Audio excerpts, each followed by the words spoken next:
50 बेटी सोबरी मुनि के साथ में ब्याही गई। इन्हीं के वंश में आगे चलकर सत्यव्रत नाम के राजा हुए। उनके हुए त्रिशंकु, जो बीच में ही लटके, न स्वर्ग में न मृत्यु लोक में से नाम हो गया त्रिशंकु। इनके ही वंश में आगे चलकर हरिश्चंद्र नाम के राजा हुए। हरिश्चंद्र के हुए रोहित, रोहित के हुए बाहुक, बाहुक के हुए सगर। सगर की 2 रानियां थी, एक रानी के 1 बेटा और एक रानी के हजारों बेटा। सगर ने जब अश्वमेध यज्ञ किया, उसका घोड़ा इंद्र चुरा कर ले गया और भगवान कपिल के आश्रम में बांध दिया। सगर के हजारों बेटे ढूंढने के लिए निकले और जब कपिल भगवान के आश्रम में उस घोड़े को देखा तो भगवान कपिल को ही चोर समझ गए और बहुत सारी गालियां उन्होंने कपिल भगवान को सुनाई। ए सवाजी हर्ष चोरे आस्ते मीलित लोचन। अरे देखो इस ढोंगी को, कपट्टी जो आंखें बंद करके बैठा है और घोड़ा चोर है ये। कपिल भगवान की समाधि टूटी और उनकी आंखों की दिव्य दृष्टि से ही सगर के हजारों पुत्र जलकर भस्म हुए। बड़ा प्रयास किया, दूसरे बेटे का बेटा असमंजस, उसने कपिल भगवान के पास में गया, प्रयास कारण पूछा, उपाय पूछा। कपिल भगवान ने कहा जाओ गंगा जी को प्रकट करो, अगर गंगा जी प्रकट हो गई तो तुम्हारे सारे पुत्रों, तुम्हारे तुम जितने भी भाई हैं सगर के पुत्र हैं, सबका उद्धार हो जाए। असमंजस ने बड़ा ही प्रयास किया लेकिन गंगा जी प्रकट नहीं हुई। असमंजस के बेटे अंशुमान ने प्रयास किया, गंगा जी प्रकट नहीं हुई। अंशुमान के बेटे दिलीप ने प्रयास किया, गंगा जी प्रकट नहीं हुई। दिलीप के बेटे भगीरथ ने प्रयास किया, तब जाकर गंगा जी अवतरित हुई। प्रार्थना करी, प्रकट हुई है। गंगा ने कहा मैं प्रकट तो हो जाऊंगी लेकिन मेरे प्रवाह को कौन धारण करेगा? भगीरथ ने कहा मैंने भोलेनाथ को मना लिया है, आपके वेग को वही धारण करेगा। गंगा ने पूछा कि भाई मैं प्रकट तो हो जाऊंगी इस मृत्यु लोक में, पर मैं मुझ में स्नान करके जो पापी करेंगे उनके पाप को लेकर मैं कहाँ जाऊंगा? भगीरथ ने कहा मां केवल पापी ही थोड़ी स्नान करेंगे, बड़े बड़े ऋषि महर्षि तपस्वी भी तो स्नान करेंगे, तो उनके वो तप से सारे के सारे पाप जलकर भस्म हो जाए। प्रसन्न हो गई गंगा मैया और गंगा मैया का प्रवाह जैसे ही निकलने लगा, शंकर भगवान ने पूरे की पूरे देह को अपनी जटाओं में ही बांध दिया। भगीरथ ने आकर प्रणाम किया, भोलेनाथ थोड़ा कृपा हम पर भी, हमारे ऊपर भी कृपा दृष्टि कीजिए, मेरे पूर्वजों को तारने के लिए इस गंगा के जल के प्रवाह को प्रवाहित होने दीजिए। भोलेनाथ ने अपनी भुजाओं को खोल दिया और गंगा जी वो मुख से होते हुए, गंगोत्र से होते हुए नीचे की ओर बढ़ चली। उसका प्रवाह इतना तेज था कि जन्नु मुनि एक तपस्वी थे, वो तपस्या कर रहे थे और गंगा के प्रवाह में उनकी कुटिया ही डूब गई, बह गई। जन्नु मुनि को इतना क्रोध आया कि वो पूरी गंगा जी को एक आचमन में ही पी गए। भगीरथ ने देखा भाई गंगा जी इतनी देर से अभी आ रही है, कहाँ चली गई? तो पीछे थे जन्नु मुनि। जन्नु मुनि को जाकर पूछा कि बाबा आपने कहीं गंगा का प्रवाह देखा है? तो जन्नु मुनि ने कहा देखा है, और उसने अभी अभी मेरी कुटिया उसके प्रवाह में बह गई तो मुझे क्रोध आ गया, तो मैंने पूरी उस प्रवाह को अपने उदर में धारण कर दिया। भगीरथ ने प्रणाम किया, प्रभु कृपा करो गंगा को बाहर निकालो, नहीं तो मेरे पितरों का, मेरे पूर्वजों का कल्याण कैसे होगा? तो जन्नु मुनि ने पूरे गंगा के प्रवाह को अपने कान से ही निकाला। तो जन्नु मुनि के उदर से निकली तो जन्नु की पुत्री हुई, तो नाम पड़ गया जाह्नवी। बोले जाह्नवी मैया। भगीरथ तो नाम ही है भागीरथी, इसीलिए पड़ा क्योंकि भगीरथ ने प्रकट किया और गंगा को एक नाम और मिल गया, जाह्नवी। बताने लगे सुखदेव जी महाराज राजा परीक्षित से, राजन इन्हीं के वंश में आगे चलकर ऋतुपर्ण नाम के राजा हुए जो नल के सखा थे। आगे सोदास, सोदास के अश्मक, अश्मक के नारी कवच और नारी कवच के खटवांग, जिन्होंने 2 मुहूर्त में का समय जानकर अपने आयु का सत्संग करके भगवान के परम पद को प्राप्त कर लिया। नवम स्कंद में राजाओं की कथा बहुत बड़ी है। इन्हीं के वंश में आगे चलकर दिलीप हुए, दिलीप के हुए रघु। रघु इतने बड़े प्रतापी थे कि इन्हीं के नाम से रघुवंश चला, परम प्रतापी राजा। रघु के हुए अज, और अज के हुए दशरथ, और दशरथ के ही चतुर्व्यूह रूप में राम लक्ष्मण भरत शत्रुघ्न रूप में भगवान का अवतार हुआ, प्रभु प्रकट हुआ। सुखदेव जी ने राजा परीक्षित को एक श्लोक में पूरी राम कथा सुना था, एक ही श्लोक में। एक राम कथा पहले क्यों सुनाई, इसका भी समाधान करते हैं। क्योंकि भगवान कृष्ण का चरित्र विचित्र है। राम कृष्ण दो एक है, अंतर नहीं विशेष, इनके नयन गंभीर है, उनके चपल विशेष। गंभीर भगवान की मर्यादा पुरुषोत्तम लीला जब तक हमारे हृदय में के धरातल पर जब तक जमेगी नहीं, प्रतिष्ठित नहीं होगी, तब तक विचित्र कृष्ण की लीला हम समझ भी नहीं सकते। इसीलिए पहले राम जी का चरित्र सुनाया। राम जी के चरित्र से हमारे हृदय भवन की भूमि जब पूर्णतया परिष्कृत हो जाएगी, तभी कृष्ण चरित्र हमारी समझ में आ सकता है। और राम कथा मंदाकिनी में गोता लगाए बगैर कृष्ण चरित्र समझने वाला है नहीं। लेकिन संक्षिप्त चरित्र सुनाया क्योंकि समय भी बहुत कम है, परीक्षित के लिए समय बहुत कम था, तो पूर्ण कल्याण का साधन भी करना था, तो एक श्लोक में ही रामचरित्र सुनाकर आगे बढ़ा। पहले अवतार का कारण बताया कि प्रभु नारायण का 16 कलाओं से युक्त यह अवतार हुआ चतुर्युग। भाई भगवान के अवतार के अनेक कारण हैं, अनेक हेतु हैं। रामायण में भी 5 कारण बतलाए गए भगवान के अवतार। तो कोई तो कहता है कि भगवान भक्तों को बचाने के लिए आता है, और कोई कहता है भगवान दुष्टों को मारने के लिए अवतार धारण करते हैं।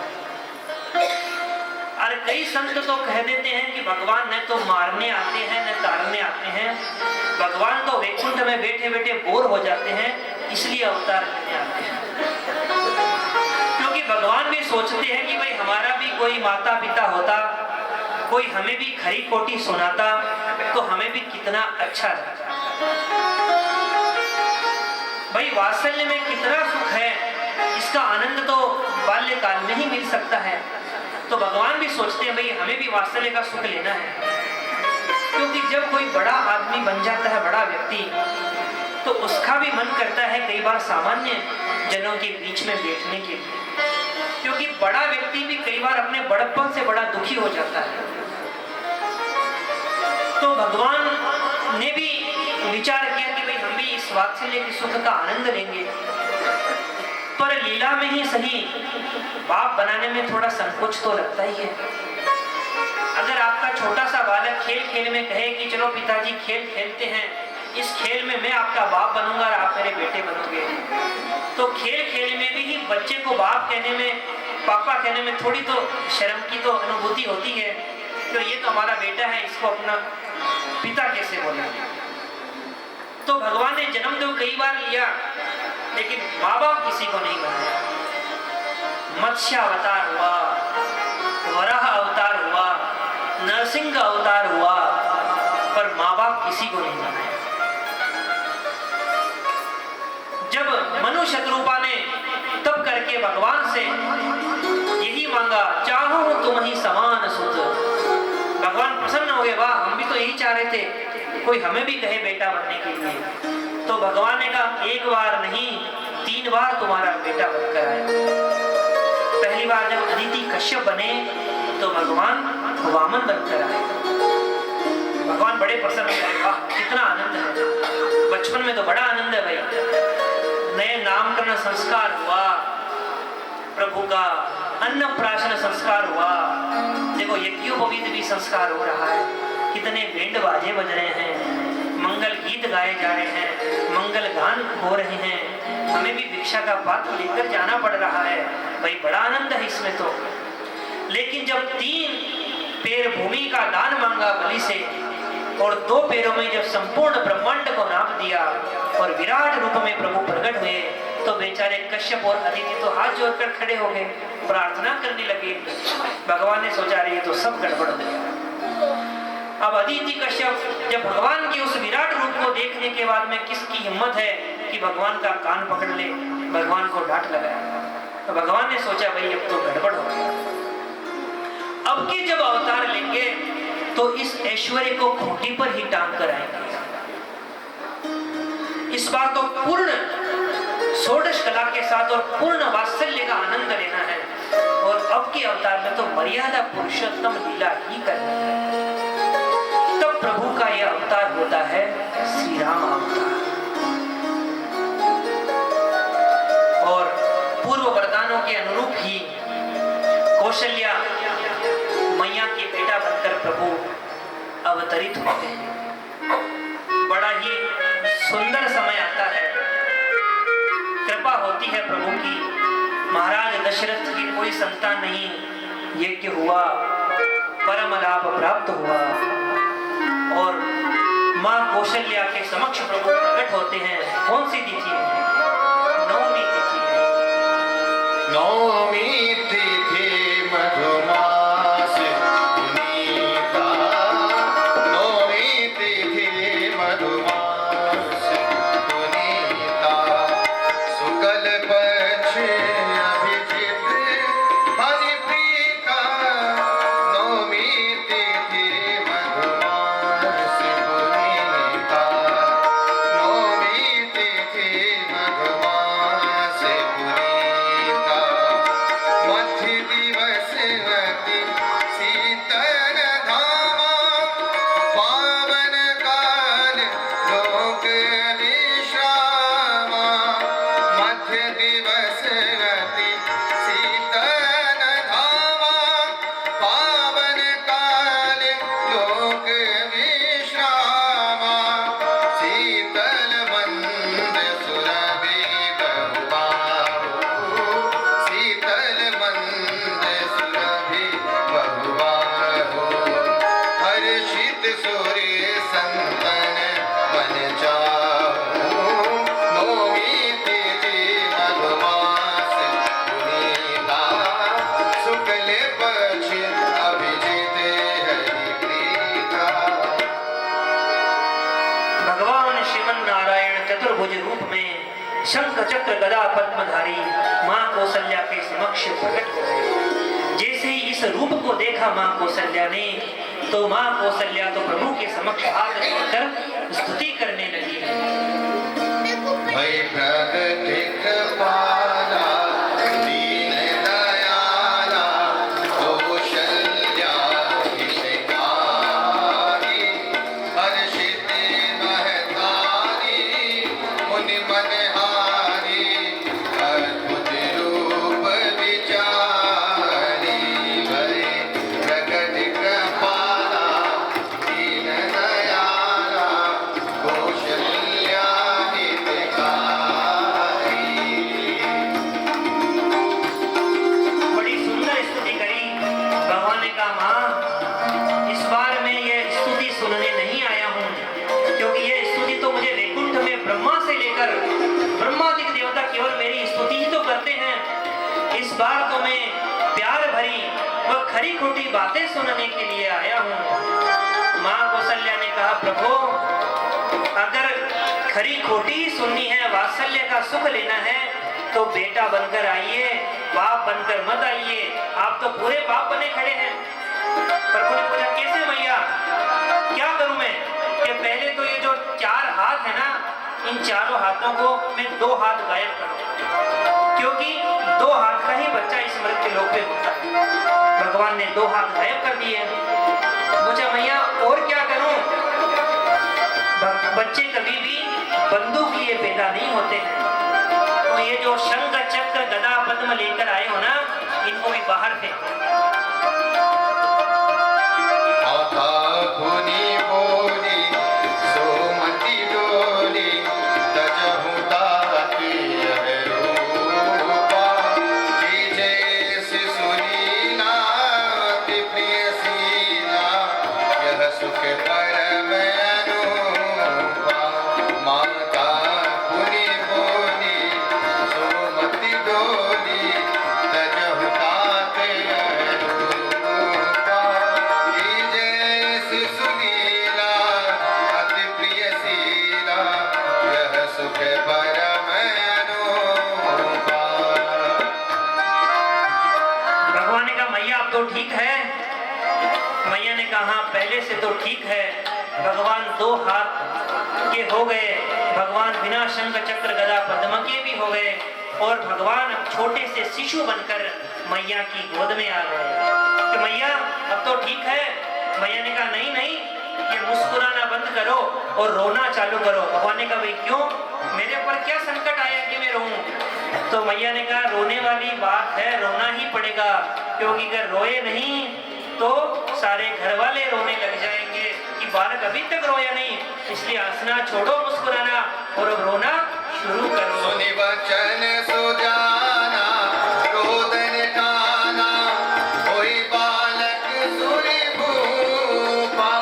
यह चरित जगावहि हरिपद पावहि हेन परहि भव भूपा। यह चरित जगावहि हरिपद पावहि हेन परहि भव भूपा।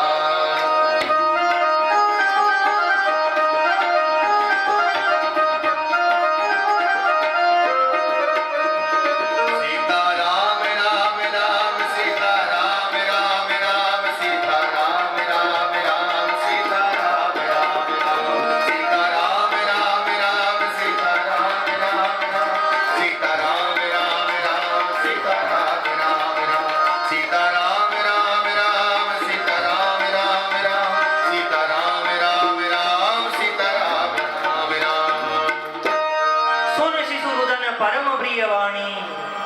जैसे ही बालकों के क्रंदन को सुना, रोने की आवाज सुनी, दासियां भाग भाग कर बधाई देने लगी और दशरथ जी महाराज सो परम प्रसन्न होकर बधाइयां लुटाने लगे। चारों तरफ बधाइयों के ही मंगल गान गाने लगे। भगवान का चतुर्व्यूह रूप में यह अवतार हुआ। प्रगटे हैं चारों भैया अवध में बाजे बधैया।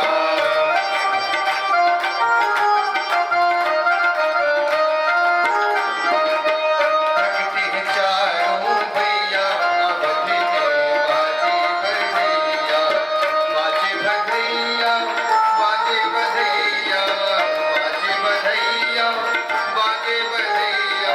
प्रगटे हैं जन्म लियो चारू भैया अवधि में बाजे बधैया। जन्म लियो चारू भैया अवधि में बाजे बधैया।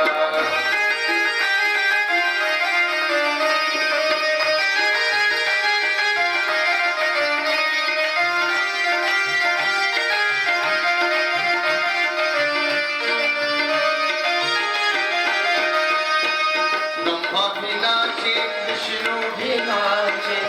ब्रह्मा भी नाचे विष्णु भी नाचे। शंकर भी नाचे ताता भैया अवधि में बाजे बधैया। शंकर भी नाचे ताता भैया अवधि में बाजे बधैया।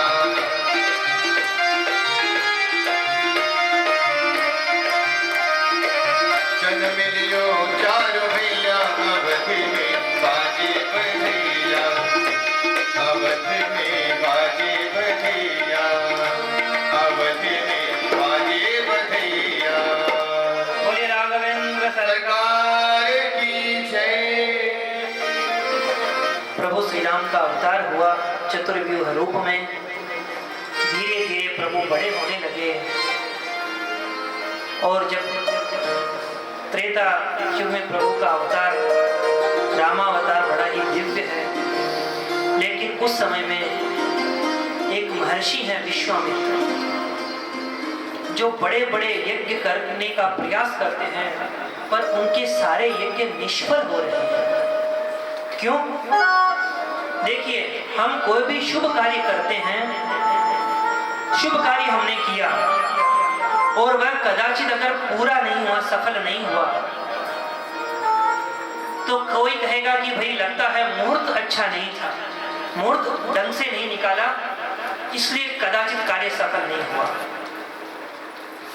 या कहें भाई मुहूर्त तो बहुत अच्छा था, पर कार्य करने वाली जो भूमि थी वह उपयुक्त नहीं होगी, भूमि में कोई दोष होगा, इसलिए शायद कार्य पूरा न हुआ।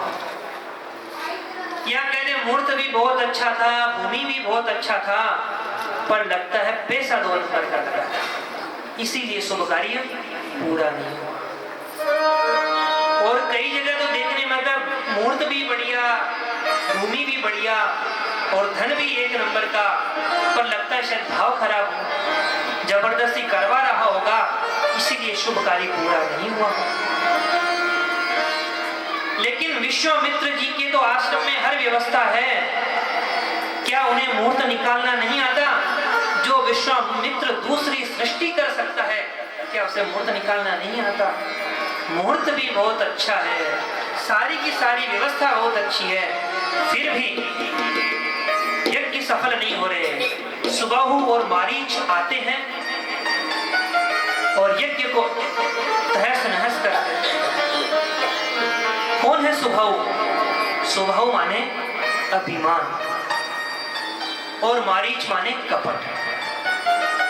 वैसे तो भगवान की कृपा के बिना कोई कार्य सफल होता नहीं, और कदाचित सफल हो भी जावे और व्यक्ति को अगर ये लगे कि ये मैंने अपने सामर्थ्य पर यह कार्य किया है, तब अभिमान आ ही जाता है।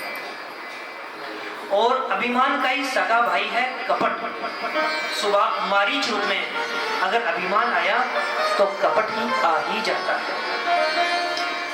नारद जी को अभिमान हो गया जब उन्होंने कामदेव को पराजित कर दिया। भगे भगे भगवान नारायण के पास गए, कहना तो चाहिए था प्रभु आपकी कृपा से मैंने कामदेव को परास्त कर दिया। नारद कहे सहित अभिमाना, कृपा तुम्हारी सकल भगवान। कह तो ये रहे हैं कि कृपा तुम्हारी है, पर कह कैसे रहे?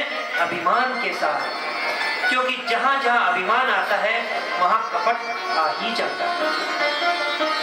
आपने सफलता अर्जित करी और कोई आपकी बड़ाई करे, अरे वाह आपने तो बहुत कम ही समय में अपना इतना स्थान एक क्षेत्र में कर लिया, तो आपको अहम को परिपुष्टता तो मिलती है, साथ में आप दिखाने के लिए भी कहते नहीं नहीं आप लोगों का आशीर्वाद है। वह मानता नहीं है आशीर्वाद, कहता है, क्योंकि अगर वो कृपा प्रभु की मानता कार्य में तो अभिमान आ सकता है। तो विश्वामित्र जी यज्ञ करते हैं, मुहूर्त भी अच्छा है, धन भी अच्छे हैं, धन भी सुयोग्य है, भाव भी अच्छा है, भूमि भी अच्छी है, पर कार्य सफल नहीं होता। क्यों? क्योंकि इन सब के साथ में भगवान की कृपा जुड़े, तभी शुभ कार्य सानंद संपन्न हो सकते हैं। अगर अपने दम पर कार्य संपन्न कराना चाहो तो ये कदापि संभव नहीं। तो विश्वामित्र को बड़ी चिंता हुई कि इतने बड़े यज्ञ करवा रहा हूं, पर यज्ञ सफल क्यों नहीं होता। अब विश्वामित्र का परिचय सुनिए। विश्वामित्र महामुनि ज्ञानी, विश्वामित्र महामुनि ज्ञानी, बसहि विपिन शुभ आश्रम जानी, बसहि विपिन शुभ आश्रम जानी, जह जप जग जोग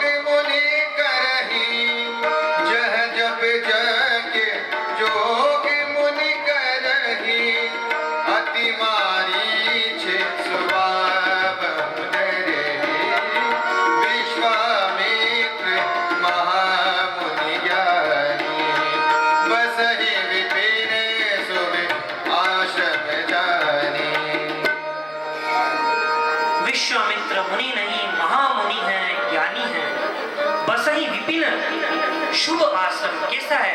शुभ आश्रम है, परम पवित्र है, जहाँ क्या कार्य होते हैं रोज, जहाँ जप यज्ञ जोग मुनि कर रही हैं, हजारों संत जप भी कर रहे हैं, यज्ञ भी कर रहे हैं, अति मारीच स्वभाव ही डर रही, फिर भी डर लगता है यज्ञ पूरे नहीं होते। समझ में आ गया विश्वामित्र जी को, चिंता व्यापी, क्योंकि जब संतों को जब चिंता होती है तो वह चिंतन में बदल देते हैं।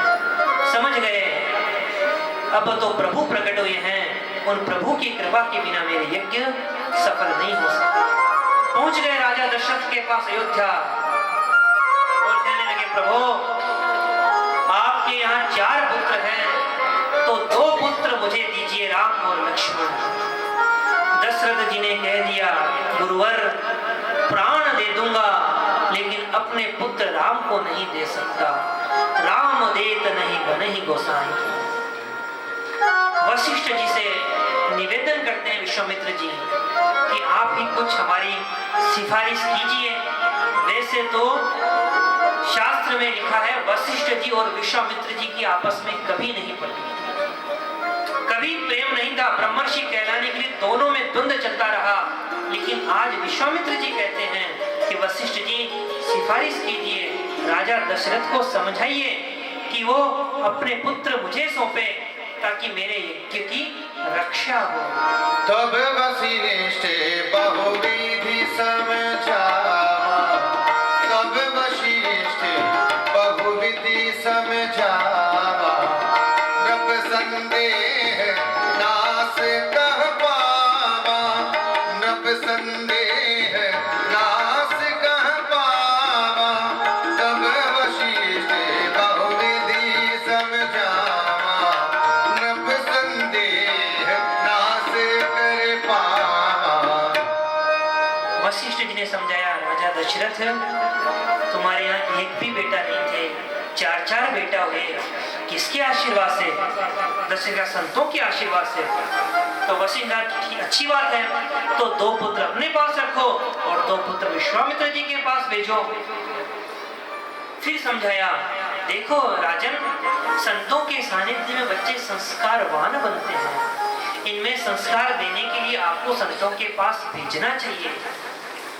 तो दशरथ जी कहते हैं, गुरुवर वो बात तो ठीक है, पर ये संस्कार की बात थोड़ी कर रहे हैं, ये तो लड़ने भिड़ने की बात कर रहे हैं, लड़ने भिड़ने ले जा रहे हैं। अरे लड़ने भिड़ने की बात है तो मुझे क्यों नहीं ले जाए, तो मैं जाने को तैयार हूँ।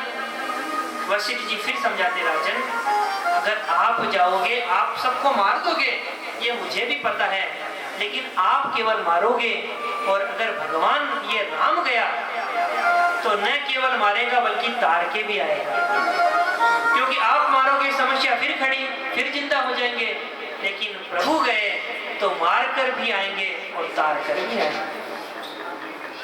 व्रज के संत तो कहते हैं कि इतनी बार कहने पर भी जब दशरथ जी को समझ में नहीं आया तब वशिष्ठ बहुविधि समझावा, बहुत बार प्रयास किया।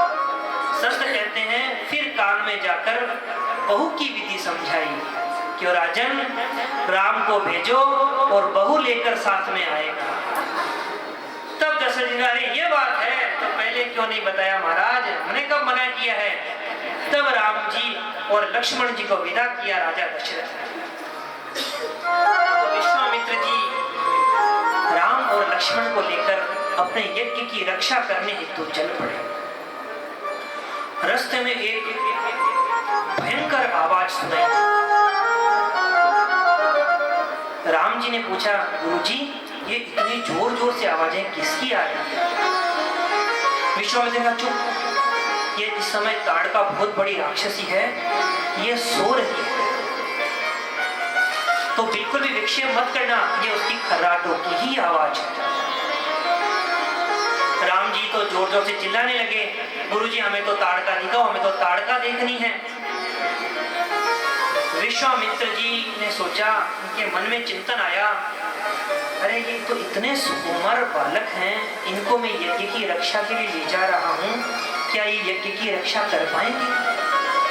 और भगवान का तो ये वचन है, जाकी रही भावना जैसी प्रभु मूर्त देखी तिन तैसी। भगवान को लगा कि विश्वामित्र जी मुझे सुकोमल मान रहे हैं, तो प्रभु और डर गए। प्रभु ने जाकर विश्वामित्र के हाथ पकड़ लिया। गुरुजी हमें तो डर लग रहा है, गुरुजी हमें तो डर लग रहा है।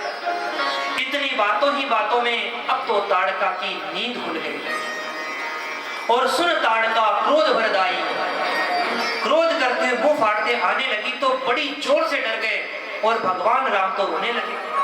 अब विश्वामित्र जी घबराए, अरे ये मैं किसको लेकर आ गया, कहीं ऐसा तो नहीं कि मुझे इनकी ही रक्षा करनी पड़े। कहा चिंता मत करो बच्चों, अभी मैं मारण मंत्र पढ़ता हूँ। और विश्वामित्र जी जल लेते हैं और मारण मंत्र पढ़ते हैं, लेकिन भगवान ऐसी लीला करते हैं कि मारण मंत्र भूल जाते हैं बार बार विश्वामित्र। और जैसे जैसे ताड़का पास आने लगी, विश्वामित्र जी तो सर पर हाथ रखकर बैठ गए, अरे ये मैंने क्या किया। प्रभु को लगता है गुरुजी ज्यादा ही डर गए हैं। एक ही बाण निकाला भगवान श्री राम ने और ऐसा संधान किया कि जाकर वह बाण सीधा ताड़का को लगा। एक ही बाण प्राण हरि दीना, दीन जान तेहि निज पद दीना, दीन जान तेहि निज पद दीना। एक ही बाण प्राण हरि दीना, दीन जान तेहि निज पद दीना।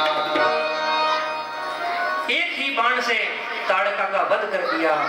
और जब बहुत देर तक नजर झुकाए थे विश्वामित्र जी, फिर देखा अरे क्या हुआ, आवाज नहीं आ रही, तो सब समझ गए और जाकर भगवान श्री राम को प्रणाम करने लगे कि आ गए हैं मेरे प्रभु, और आयुध सर्व समर्पी के सब कुछ प्रभु को सौंप दिया। तब ऋषि नीचे ना कहीं जी जी, तब ऋषि नीचे ना कहीं जी जी, विद्या निधि कहूँ विद्या दीनी। तब ऋषि नीचे ना कहीं जी जी, विद्या निधि कहूँ विद्या दीनी, विद्या निधि कहूँ विद्या दीनी। केवल विद्या ही नहीं, आयुध सर्व समर्पी के समस्त आयुध, समस्त ज्ञान, समस्त शस्त्र भगवान को सौंप दिए। जब जीव भगवान को सब कुछ समर्पित कर देता है, तब भगवान उसके परम बल बन जाते हैं। जब तक गजेंद्र ने स्वयं प्रयास किया बचने का, तब तक प्रयास करता ही रहा, लेकिन जब सब कुछ भगवान के प्रति सर्वतोभाविन हो गया, तब भगवान अपने भक्त का विरह कष्ट नहीं देख सके, तुरंत प्रकट हो गए। द्रौपदी का जब चीर हरण हो रहा था, कसकर साड़ी को, वस्त्र को पकड़ लिया, लेकिन जब साड़ी को छोड़कर दोनों हाथ उठा लिए, प्रभु को पुकारा, तो प्रभु अविलंब प्रकट हो गए। जब यह जीव अपने संपूर्ण धन साम्राज्य वैभव को प्रभु के प्रति समर्पित कर देता है, तब प्रभु भी उसके प्रति पूर्ण समर्पित होकर उसकी रक्षा का वचन दे देते हैं। कह दिया भगवान श्री राम ने, प्राद कहा मुनि सन रगराई, निर्भय यज्ञ करहु तुम जाए। जाओ गुरुजी, निर्भय होकर यज्ञ करो। और प्रभु ने मारीच और सुबाहु को मारकर उस यज्ञ को पूर्ण करवाया। उसी यज्ञ को ही नहीं, मिथिलापुर में भी एक यज्ञ हो रहा था, धनुर्यज्ञ, उसको भी पूर्ण करवाया। एक विश्वामित्र ने चिंता करी, सैकड़ों की चिंता को दूर कर दिया। रास्ते में पाषाण प्रतिमा थी अहिल्या की, उसका भी उद्धार करा दिया। परशुराम जी को चिंता थी, तो परशुराम जी के भी मान को भंग करके उनको भी आश्वस्त कर दिया, जाओ अब भजन करो, अब हम आ गए हैं। तो एक संत की चिंता ने कितने मिथिलांचल वनांचलों में रहने वाले साधु संतों की तपस्या को भी और उनके डर को भी दूर कर दिया। महाराज दशरथ बारात लेकर आ गए और धीरे धीरे प्रभु की लीलाएं धीरे धीरे बढ़ती रही। सूर्यवंश की चर्चा की कथा सुनाने के बाद अब महामुनि श्री शुकदेव राजा परीक्षित को चंद्रवंश की कथा सुनाना प्रारंभ करते हैं। सूर्य वंश में राम जी आए और चंद्र वंश में श्याम जी आए। चंद्रवंश का प्रारंभ किया और कहने लगे, सुनो परीक्षित, भगवान नारायण की नाभि कमल से ब्रह्मा जी का जन्म, ब्रह्मा जी के अत्रि, अत्रि के चंद्रमा, चंद्रमा के हुआ बुध, बुध के हुआ पुरूरवा, उर्वशी नाम की अप्सरा से विवाह हुआ, 6 पुत्र हुए, आयु, श्रुतायु, सत्यायु, रय, जय और विजय। इनके पुत्र हुए जन्म, जिनकी कथा सुनी, जिन्होंने एक ही आचमन में पूरी गंगा जी को पी लिया। इन्हीं के वंश में आगे हुए राजा नहुष। नहुष के भी 6 पुत्र हुए, यति, ययाति, आयाति, संयाति, कृति और कृति। बड़े पुत्र यति सन्यासी हो गए। ययाति के 2 विवाह हुए, देवयानी और शर्मिष्ठा से, और 5 पुत्र हुए, यदु, तुर्वसु, द्रुयु, अनु और पुरु। यदु से ही यदुवंश चला और पुरु नाम के छोटे पुत्र ने अपने पिता को अपनी युवावस्था दान में दे दी। इसीलिए प्रसन्न होकर ययाति ने अपना राज्य पुरु को सौंप दिया और अन्य पुत्रों को श्राप दे दिया, तुम्हारे पुत्र में कोई चक्रवर्ती सम्राट नहीं बनेगा। इन्हीं के वंश में फिर आगे चलकर पुरु के राजा दुष्यंत हुए। रानी शकुंतला से गांधर्व विधि से विवाह किया और इनके ही परम प्रतापी पुत्र भरत हुए, जो सिंहों के साथ में ही क्रीड़ा करते थे। इन्हीं के वंश में आगे राजा रंतिदेव हुए। पूरे राज्य में प्रजा भूखी मर गई, इन्होंने पूरा राजकोष लुटा दिया और 49 दिन तक स्वयं भूखे रहे। इतने प्रतापी राजा के वंश में ही आगे चलकर तुम्हारा भी जन्म हुआ परीक्षित, तुम पुरुवंशी हो। और आगे चलकर यदुवंश के रूप में यदु का जब वंश चला तो उसमें अजमीड, देवमीड, सूरसेन आदि उनके पुत्र हुए। सूरसेन के हुए वसुदेव। वसुदेव के जन्म के समय में आकाश में दुंदुभियां बची तो इनका नाम आनक दुंदुभि भी हुआ। और इन्हीं के वंश में आगे चलकर इनके 8 पुत्र हुए, जिनमें भगवान कृष्ण का भी 8वें गर्भ के रूप में जन्म हुआ। जन्म हुआ मथुरा कंस के कारागृह में और जन्म लेती प्रभु चले गए गोकुल। 4 वर्ष तक गोकुल रहे, 3 वर्ष तक फिर प्रभु वृंदावन रहे।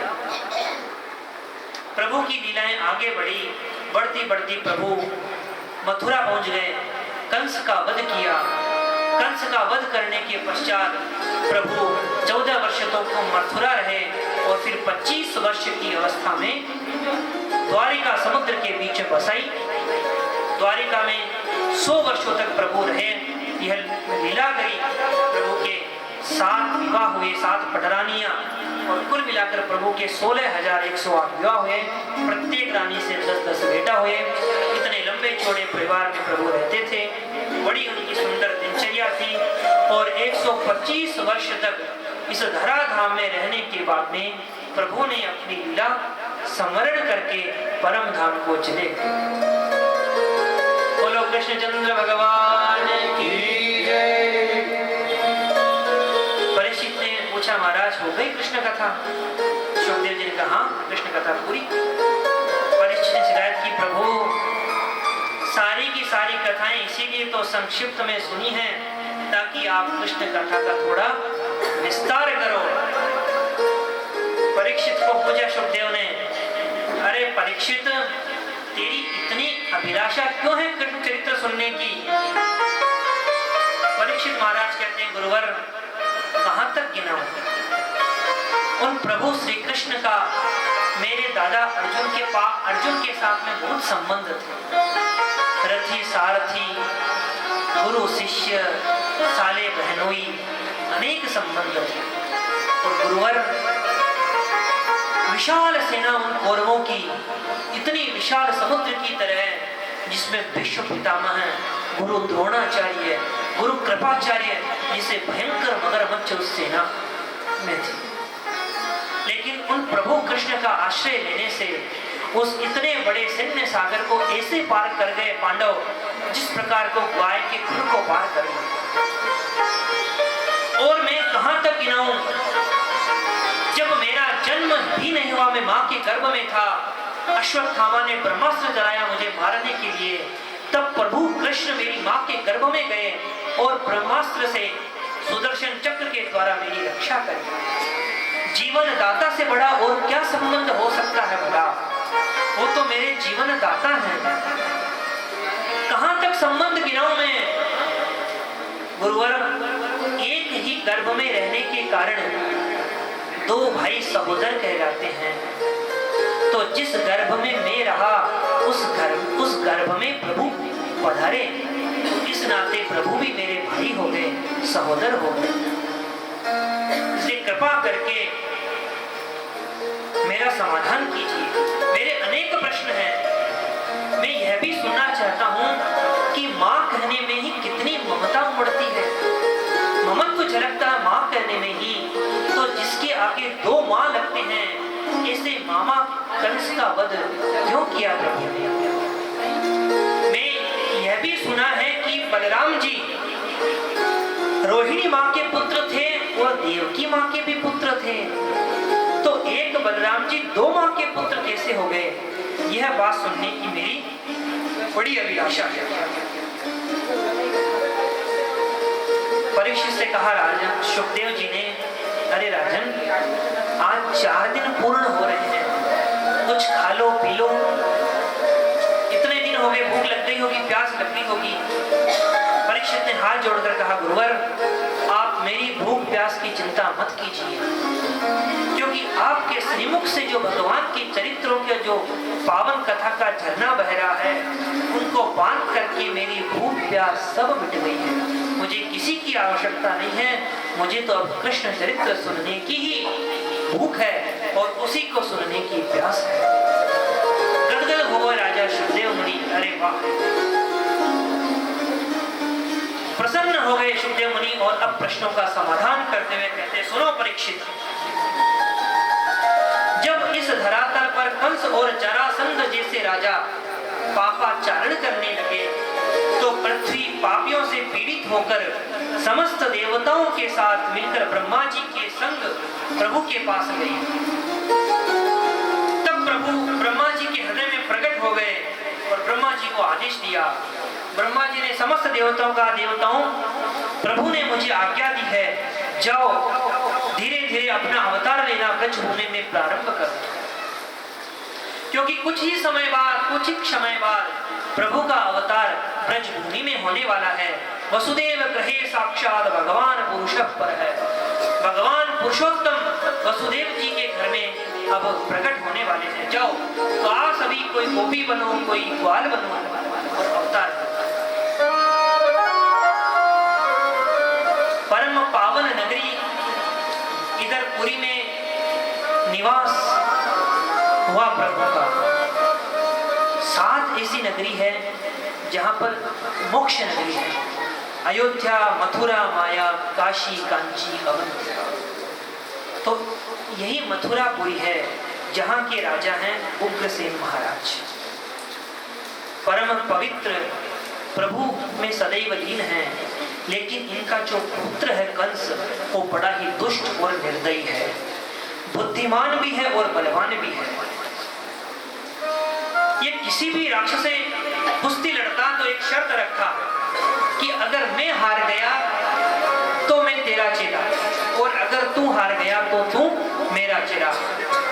तो इस तरीके से बकासुर, अगासुर, धेनुकासुर, वत्सासुर, अनेकानेक राक्षसों को युद्ध में हराकर उनको अपना चेला बना लेगा। जब इसका इतना बड़ा साम्राज्य बन गया तो इसने एक दिन तख्ता पलट ही कर दिया और अपने पिता को जेल में डालकर स्वयं अपने आप को राजा घोषित कर दिया। इतनी सैन्य शक्ति आ गई तो जरासंध ने अपनी 2 बेटी अस्ति और प्राप्ति इसके साथ ब्याह किया। अब तो इसके सामर्थ्य का कोई पारावार नहीं। धीरे धीरे इसका साम्राज्य बढ़ता गया। एक दिन इस कंस की दृष्टि अपने चाचा देवक की पुत्री देवकी पर पड़ी। छोटी बहन है, सोचा इसका विवाह करूंगी। तो महाराज वसुदेव के साथ अपनी बहन का विवाह सुनिश्चित कर दिया। विवाह पूर्ण हुआ। जब अपनी बहन को ससुराल छोड़ने जा रहा था तो विचार करने लगा कि आजकल मेरी बड़ी ही निंदा हो रही है सर्वत्र। क्यों न ऐसे कार्य करूं कि सब लोग मेरी वाही वाही करें। तो आज संपूर्ण प्रजाजनों के बीच बहन की विदाई में रोने लगा, आंसू टपकाने लगा और अपने बहन का रथ स्वयं हाँकने लगा। तो प्रजा सोचने लगे, अरे हम तो अपने राजा कंस को कितना निर्दयी समझते थे, दुष्ट समझते थे, और ये तो कितना दयावान है, देखो कितनी इसमें करुणा है अपनी बहन के प्रति। देवताओं ने सोचा तो बड़ा आश्चर्य हुआ, अरे इतना निर्दयी कितना नाटक कर रहा है, इसका असली चेहरा तो समाज के सामने आना चाहिए। क्योंकि इसका असली चेहरा समाज के सामने नहीं आया और यह माँ देवकी का कृपा पात्र बना रहा तो देवकी नंदन इसे कभी नहीं मार पाएंगे। क्योंकि माँ देवकी की कृपा का इसने आश्रय ले लिया तो प्रभु इसको कैसे मारेंगे। अपनी माँ के विरुद्ध तो प्रभु नहीं जाएंगे। तो सहसा देव एक आकाशवाणी ने भविष्यवाणी कर दी, अश्य स्वाष्टमो गर्भो हंताम याम महसे बुध। अरे अबुध कंस, हे अज्ञानी कंस, जिस देवकी को साथ में लेकर विदा करने तू जा रहा है उसी का 8वां गर्भ तेरा काल होगा। जैसे ही सुना कंस ने तुरंत खड्ग निकाल ली और बाल खींचकर देवकी को रथ से नीचे पटक दिया। दामिनी दमक न रह घर माही, खल के प्रीत जथा तिलना। जिस प्रकार आकाश में बिजली थोड़ी देर के लिए ही आती है और आकर गायब हो जाती है, ठीक उसी प्रकार जो दुष्ट लोग हैं उनके हृदय में प्रीति थोड़ी देर के लिए आती है और गायब हो जाती है। जैसे पानी में लकीर, मिटने में देर नहीं, बनने में देर नहीं, उसी प्रकार दुष्ट के हृदय में प्रीति थोड़ी देर ही ठहरती है। तलवार निकाल ली, मारने के लिए उद्यत हुआ। वसुदेव जी ने हाथ पकड़ लिया, अरे महाराज कंस, ये आप क्या कर रहे हैं? अरे स्त्री जाति पर ही हाथ उठाना गलत है। जब बकासुर के साथ आप युद्ध कर रहे थे, आपने युद्ध में पराजित कर दिया, तब उसकी बहन पूतना युद्ध करने के लिए आई, तब आप उसने इसके साथ युद्ध नहीं किया, मना कर दिया कि मैं स्त्री के साथ युद्ध नहीं करता और अपनी बहन बनाकर छोड़ दिया। यह तो स्त्री है और स्त्री ही नहीं, आपकी छोटी बहन है। छोटी बहन तो पुत्री के बराबर होती है और सुहागन है। इस परिवेश में आप इसका वध करोगे? कंस ने कहा, आकाशवाणी हुई है और अगर यह आकाशवाणी सच है तो इसका लाल मेरा काल होगा, तुम इसे कैसे छोड़ सकता हो? वसुदेव जी ने कहा, सुनो राजन, मृत्यु तो प्राणी की सगी बहन है। जिस दिन जीव का जन्म होता है मृत्यु भी साथ में लेके जन्म लेती है। कहाँ मरना है, कब मरना है, कैसे मरना है, उसी दिन निश्चित हो जाता है जिस दिन जन्म होता है। मृत्यु प्रत्येक प्राणी के साथ अटल है, उसे कोई टाल नहीं सकता। इसीलिए आप बहन को मारकर यह कलंक अपने पास मत रखिए। सारा जग आपकी निंदा करेगा कि आपने विवाह की वेला में अपनी बहन की हत्या की। तो मैं क्या करूं वसुदेव? आकाशवाणी तो यही हुई है कि इसका लाल ही मेरा काल होगा। वसुदेव जी समझाते हैं, सुनो राजा, देवकी से तो आपको कोई खतरा नहीं, इसके लाल से ही तो खतरा है। तो मैं आपको वचन देता हूं कि जितनी भी मेरे संतान होगी मैं आपको लाकर सौंप दूंगा। ठीक है वसुदेव, अगर तुम कहते हो तो मैं तुम्हारी बात मान लेता हूं, लेकिन जब तक तुम्हें कारागृह में ही रहना पड़ेगा। ठीक है। देव की वसुदेव को कारागृह में पटक दिया। कालांतर में प्रथम पुत्र हुआ, नाम रखा कीर्तिमंत। वसुदेव जी ने सोचा जीवन इसका है नहीं, पर बिना नाम के क्यों छोड़े, नाम रखा।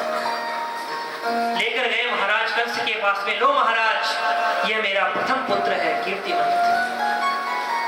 महाराज कंस बड़े गदगद हो गए, वाह वसुदेव, तुम साक्षात धर्म के अवतार हो, वचनों के बड़े धनी हो। तुम्हें मालूम था मैं तुम्हारे पुत्र को जीवित नहीं छोड़ूंगा, फिर भी तुम इसे मौत के काल की ग्रास में डालने के लिए आ गए। देखा छोटा बालक है, ये मेरा क्या बिगाड़ेगा, मेरा क्या काल बनेगा। जाओ ले जाओ, मुझे इससे कोई खतरा नहीं। वसुदेव जी लेकर गए पर प्रसन्न नहीं हुए। समझ गए कि मूर्ख और शंख दोनों के फूंकने से ही बजते हैं। तो मूर्ख है, पता नहीं कब विचार पलट जाए। इधर नारद जी आ गए, क्योंकि नारद जी को लगा दुष्ट के हृदय में दया ठीक नहीं।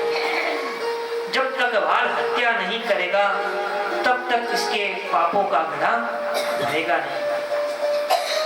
सम आए, नारद जी को प्रणाम किया कंस ने। नारद जी ने कहा, अरे भाई ये कौन है जो अभी अभी गए?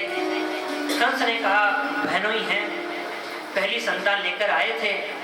हमने कोई खतरा नहीं समझा, क्योंकि आकाशवाणी ने तो 8वें गर्भ की बात कही है। नारद ने कहा, कंस तुम तो बड़े मूर्ख लगते हो मुझे। कंस ने कहा, मैं कैसे गुरुवर? एक कमल दल उठाया और पूछा, इसमें 8वीं पंखुड़ी कौन सी है? गिनने लगे, 1 2 3 4 5 6 7 8 किया। फिर दूसरी से गिनवाई, दूसरे से गिनवाई तो पहली 8वीं हो गई। ऐसे करते करते सारी ही 8 पंखुड़ी बता दी। कहा, राजन देवताओं की गिनती का भी भरोसा नहीं है, यह पहला भी 8वां हो सकता है, भरोसे में मत रहना। अपने राम तो चलते हैं। नारायण नारायण कहते हुए नारद जी तो चले गए। दोबारा बुलाया, सेवदासों को कहकर जाओ वसुदेव को दोबारा बुलाकर लाओ, और उसके पुत्र को भी। वसुदेव जी पुनः आए, अपने हाथ से दोनों पैरों को बच्चे के पकड़ लिया और भूमि में पटक कर मारा। ऐसे ही करते करते 6 पुत्रों का वध कंस ने कर दिया। 7वें पुत्र के रूप में अब भगवान श्रीमन नारायण ने शेष नारायण का आवाहन किया। गुरुवर प्रभुवर अब प्रकट होइए। रामावतार में आपने छोटे भाई बनकर मेरी बड़ी सेवा करी है, पर अब मेरा समय आ गया है कि मुझे आपकी सेवा करनी है, तो प्रकट होइए। और योग माया को बुलाया और कहा, आदेश दिया कि मां देवकी के गर्भ में जो 7वां गर्भ है उसको मां रोहिणी के गर्भ में स्थापित कर देना, और तुम जाकर यशोदा मैया की पुत्री बन जाना। जब मैं आऊंगा और मेरे पिता वसुदेव मुझे छोड़कर गोकुल आएंगे, और गोकुल में तुम उनके साथ आ जाना, और जब कंस तुम्हें मारने का प्रयास करे तो छिटक कर दूर चली जाना, पर चतुर्भुज रूप दिखाकर प्रकट जरूर हो जाना। पूछा योग माया ने, इससे मुझे क्या फायदा होगा? तो भगवान ने कहा, देवी जब तुम अपना चतुर्भुज रूप दिखा दोगी तो इस कलयुग में सर्वत्र तुम्हारी ही पूजा होगी। माँ दुर्गा नव दुर्गा में पूरे नवरात्रि में 9 दिन तुम्हारी ही मूर्तियां चौराहों पर नजर आएगी। माँ दुर्गा में, भद्रकाली में, शारदा मैया में, कात्यायनी मैया, अनेक रूपों में तुम्हारी पूजा होगी। शेष नारायण प्रभु का अवतार हुआ, और गर्भ में स्थापित होने के कारण कंस को ऐसे लगा मानो देवकी का 7वां गर्भ स्वाभाविक रूप से पतित हो गया। अब 8वें गर्भ के रूप में साक्षात प्रभु ही प्रकट होने वाले हैं, और प्रभु ही गर्भ में अवतरित हो गए। देखिए, जब देवताओं को पता लगा कि प्रभु का प्रागट्य हो गया है, तो ब्रह्मादिक इंद्रादिक देवता सारे के सारे दौड़ते हुए कारागृह में पहुंच गए। क्यों? क्योंकि भाई जब एक राष्ट्रपति किसी राज्य में आता है तो मुख्यमंत्री, गवर्नर, पूरी की पूरा राज्य प्रशासन उनकी सेवा में लग जाता है। तो जब अनंत अनंत ब्रह्मांडों का अधिनायक प्रभु इस धरा पर अवतरित हो रहा है तो उनका स्वागत नहीं होगा। तो सारे के सारे देवता प्रभु का स्वागत करने के लिए कंस के कारागृह में ही प्रकट हो गए और स्वागत गान करने लगे। स्वागतम कृष्णा शरणागतम कृष्णा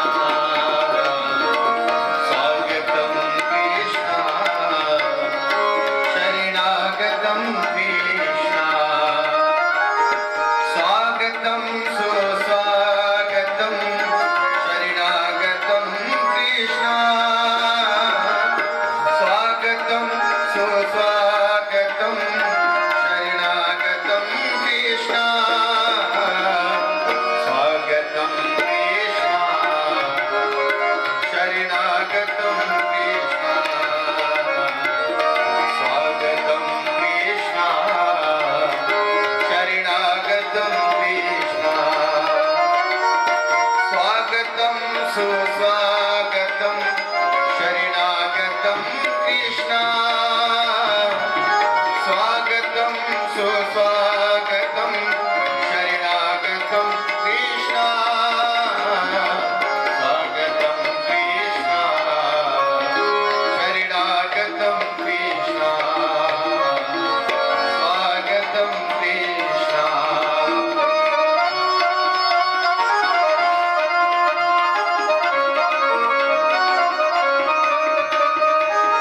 स्वागतं सुस्वागतं शरणागतं कृष्ण स्वागतं सुस्वागतं शरणागतं कृष्ण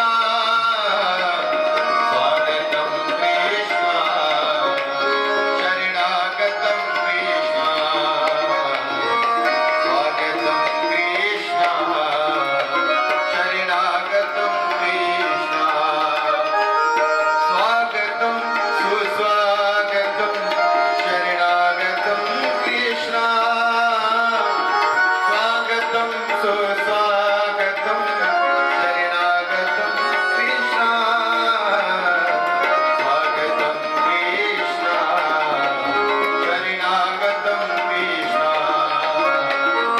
स्वागतं कृष्ण शरणागतं कृष्ण स्वागतं कृष्ण शरणागतं कृष्ण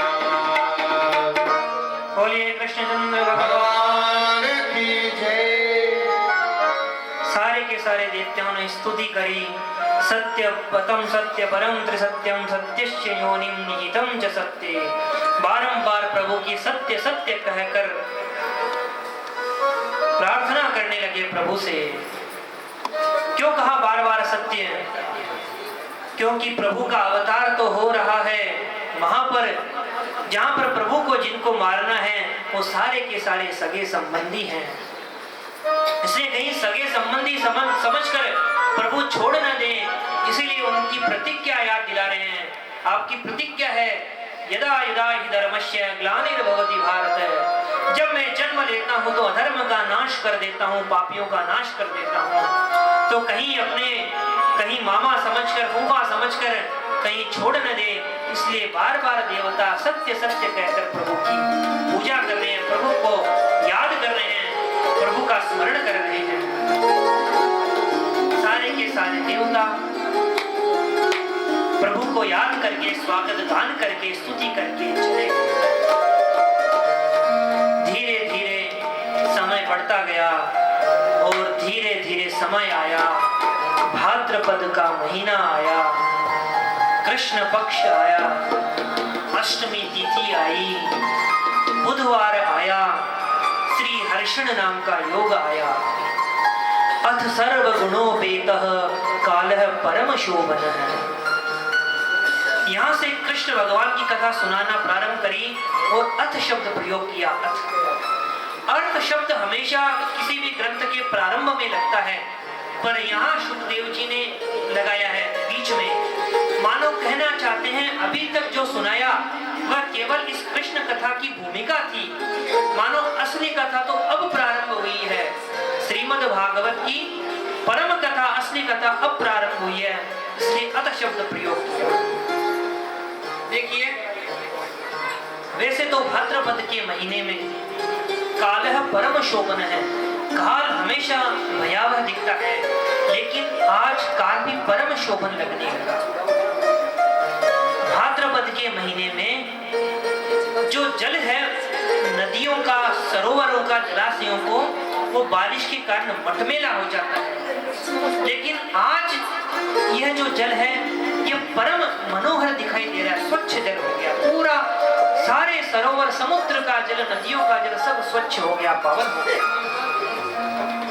रात्रि की 12 बजी है, 12 बजे कभी कमल नहीं खिलते, पर आज उपवनों के कमल खिल रहे हैं।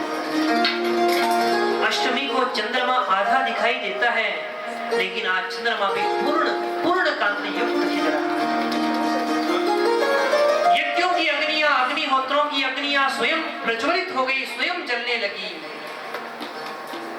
जब कोई बहुत बड़ा अधिकारी किसी भी जगह आता है तो सारे के सारे जो सेवक हैं, चर हैं, वो अपना काम अच्छी तरीके से करते हैं कि भाई कहीं मालिक नाराज न हो जाए।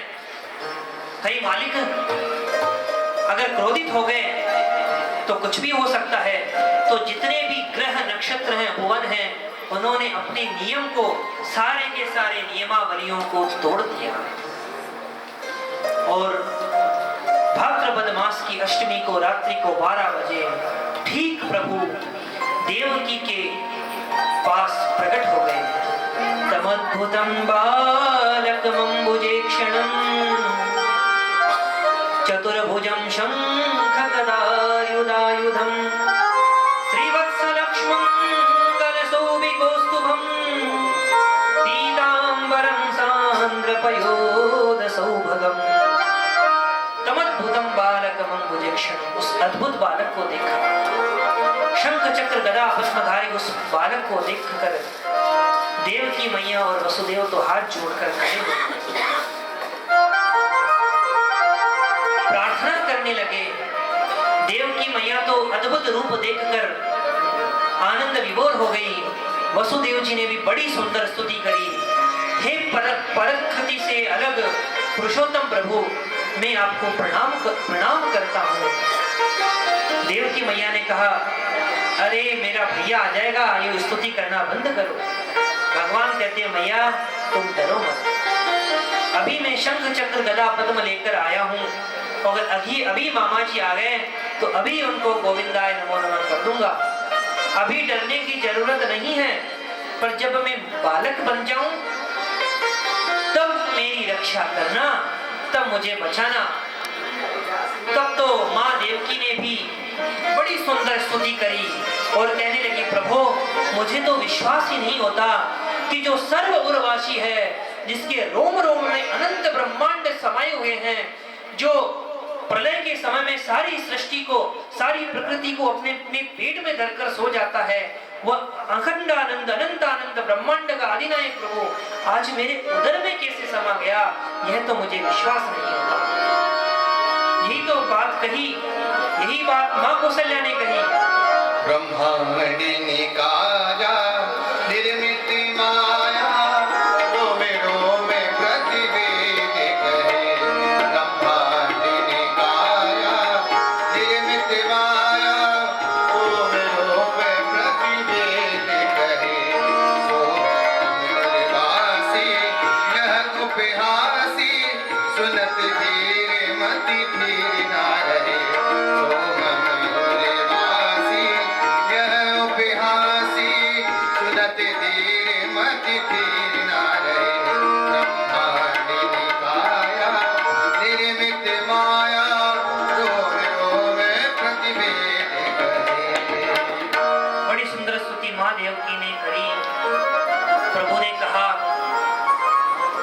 प्राकृत शिशु बन जाऊं तब मुझे यहाँ से ले जाकर गोकुल में माँ यशोदा के पलंग पर छोड़ देना और वहां एक बिटिया का जन्म हुआ है, उसे अपने साथ लेकर आ जाना। इतना कहते ही तुष्णिम बभूव, प्रभु छोटे से प्राकृत शिशु बन गए और बिल्कुल मौन रहे। रामायण में तो जब प्रभु का जन्म हुआ राम जी का, तो राम जी रोए, लेकिन यहाँ प्रभु रोए नहीं, मौन रहे। सोचा अगर यहाँ रो दिया तो जितने भी अगर रोने लगा तो सैनिक सारे सावधान हो जाएंगे और मामा कंस को बुलाकर लेकर आ जाएंगे, इसलिए मौन रहे। वसुदेव जी ने एक शुभ में उस नन्हे से प्राकृत शिशु को लेटाया और चलने लगे तो सारी की सारी बेड़ियां खुल गई, दरवाजा खुल गया कारागृह का और सारे के सारे सैनिक सो गए। प्रभु यही कहना चाहते हैं, जीव जब मेरा आश्रय लेता है तो सारे के सारे भव बंधन छूट जाते हैं, काम क्रोधादि विकार शांत हो जाते हैं और जीव वसुदेव जी की तरह शुद्ध बुद्ध और मुक्त बन जाता है। प्रभु जब बाहर निकले, देखने लगे मेघ मंडल भी कि सारे के सारे देवता पुष्प वृष्टि कर रहे हैं, पर हम क्या करें, क्योंकि हमारे प्रभु का भी नाम है घनश्याम और मेघों का भी नाम है घनश्याम। तो हमारे पास में तो पुष्प है नहीं, तो हल्की हल्की जल वर्षा करते हुए प्रभु को सारे के सारे मेघ भिगोने लगे। जब वर्षा होने लगी, प्रभु भीगने लगे, तब शेष भगवान ने विचार किया कि देखो मेरे प्रभु तो भीग रहे हैं, इतने छोटे हैं और इन मेघों को तो बिल्कुल भी शर्म नहीं आ रही। तो शेष भगवान प्रकट हो गए और अपने फणों का छाता बनाकर प्रभु के पीछे पीछे चलने लगे। सामने आई यमुना जी। यमुना जी है भगवान की पटरानी कालिंदी। तो जैसे ही प्रवेश किया वसुदेव जी ने, तो यमुना रानी ने विचार किया कि भाई मेरे प्रभु का प्राकट्य हुआ है, तो प्रभु के चरणों का प्रक्षालन और चरण स्पर्श तो करना चाहिए। तो अब यमुना जी में बाढ़ आने लगी। अब भगवान ने सोचा कि देखो इनको तो पड़ी है मेरे चरण स्पर्श करने की, और मेरे पिताजी तो पूरे ही डूबे जा रहे हैं, क्योंकि चरण स्पर्श कब होगा, जब बेचारे वसुदेव जी पूरे ही डूब जाए। तो भगवान ने सूंड में से अपना चरण बाहर लटका दिया और स्पर्श पाते यमुना जी पुनः अपने स्थान पर स्थित हो गई। एक संत कहते हैं यमुना जी में जो बाढ़ आई वो चरण स्पर्श करने के लिए नहीं थी, बल्कि भगवान का मुख देखने के लिए थी। तो भगवान का मुख तो दिखा नहीं, ससुर जी की दाढ़ी पहले